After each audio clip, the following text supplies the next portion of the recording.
Hi guys. आज की इस वीडियो में हम बात करने वाले हैं कि डाटा रैंगलिंग क्या होता है। डाटा रैंगलिंग एक बहुत बहुत इम्पोर्टेंट प्रोसेस होता है दोस्तों डाटा एनालिस्ट के लिए।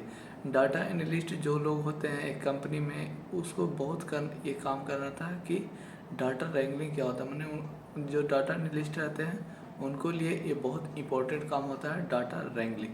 आज की वीडियो में दोस्तों हम डाटा रैंगलिंग पूरा समझेंगे क्या होता है।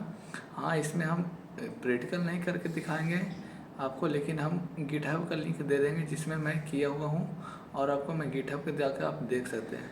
तो डाटा रैंगलिंग होता है दोस्तों, डाटा रैंगलिंग में 3 प्रोसेस रहता है। डाटा रैंगलिंग में होता है दोस्तों सबसे पहले डाटा गैदरिंग, दूसरा होता है डाटा असेसिंग और तीसरा होता है डाटा क्लीनिंग। तो डाटा गैदरिंग होता है दोस्तों कि आपके पास बहुत सारा डाटा सेट है। जैसे कि आप बहुत सारा डाटा सेट बहुत जगह से लाते भी हैं, मैंने कोई वेबसाइट से ले आए हैं, कोई एपीआई से ले आए हैं, कोई स्क्रैपिंग करके लाए हैं, सेलेनियम जैसे ये सब सेलेनियम ये सब टूल से आप वेब स्क्रैपिंग किए कोई वेबसाइट को। मैंने आपके पास बहुत सारा डाटा है तो आपको एक साथ गैदर करना है, इसको ही गैदरिंग कहते हैं। मैंने बहुत सारा डाटा ला के एक साथ गैदर करना, जो जो इम्पोर्टेंट है उसको एक साथ गैदर करना।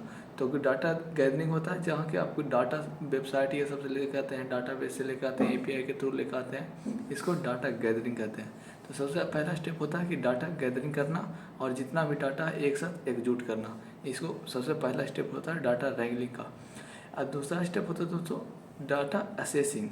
डाटा असेसिंग ऐसा होता है दोस्तों कि आपके पास जितना भी डेटा है आप उसको पूरा समझते हैं और एक जगह लिखते हैं, आप इसी को डाटा असेसिंग कहते हैं। मैंने कि आप समझते हैं कौन सा रो कौन सा रो स्ट्रक्चर है, कौन सा रो वेरिएबल जैसा है, मतलब कैटेगरिकल है, मतलब कि ऐसे समझते हैं कि किस में मिसिंग वैल्यू है, किस में डुप्लीकेट वैल्यू है। मतलब कि आप समझते हैं कि क्या क्या इसमें है, सब कुछ खाली सिर्फ समझते हैं, डाटा को देखते हैं, उस पर डिस्क्राइब फंक्शन लगाते हैं, इन्फो फंक्शन लगाते हैं। मतलब ये सब जो पांडा का 2-4 फंक्शन है, बहुत इंपॉर्टेंट फंक्शन है, उसको आप लगा के जाँच करते हैं कि इसमें डाटा में क्या है। और तीसरा होता है दोस्तों डाटा क्लीनिंग। डाटा क्लीनिंग में होता है दोस्तों कि आप जो इंसाइट्स निकाले थे डाटा असेसिंग के थ्रू कि इसमें क्या गलती है, डाटा मिसिंग वैल्यू को कैसे हम फिल करेंगे, नल डाल दें या फिर मीन से रिप्लेस कर दें। मतलब को क्या आप जो समझे से आप उसको डाटा क्लीनिंग करते हैं ताकि उस पर मशीन लर्निंग मॉडल चल सके। तीसरी होता है दोस्तों डाटा क्लीनिंग। अब मतलब कि आपको जो इंसाइट्स मिला था डाटा असेसिंग के थ्रू कि इसमें क्या क्या गड़बड़ है, मतलब उसको आप कंप्लीट करते हैं, उसी को डाटा क्लीनिंग कहते हैं। तो आप समझ गए होंगे दोस्तों कि डाटा रैंगलिंग क्या होता है। डाटा रैंगलिंग में 3 स्टेप होता है। पहला डाटा गैदरिंग, मैंने कि आप कहीं से वेबसाइट ये सब डाटा लाएँ, डाटाबेस से ले आए, एपीआई से ले आए, कभी मैंने कहीं से भी आप लाएँ डाटा।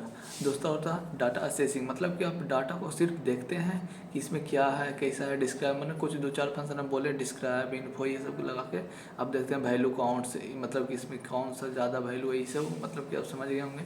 डाटा असेसिंग ये सब मतलब समझते हैं और उसको एक जगह जाकर लिख लेते हैं। और तीसरा में होता है डाटा क्लीन, जिससे कि आप पूरा उसको डाटा क्लीन करते हैं कि इसमें क्या फिल करें क्या नहीं करें, ताकि इस पर मशीन लर्निंग मॉडल चल सके। मतलब कि आप रिप्लेस करते हैं मिसिंग वैल्यू को, डुप्लीकेट वैल्यू को, ये सब करते हैं, इसको ही डाटा क्लीन करते हैं। उम्मीद करता हूँ आप लोग को समझ में आ गया होगा। अंत तक देखने के लिए बहुत बहुत धन्यवाद।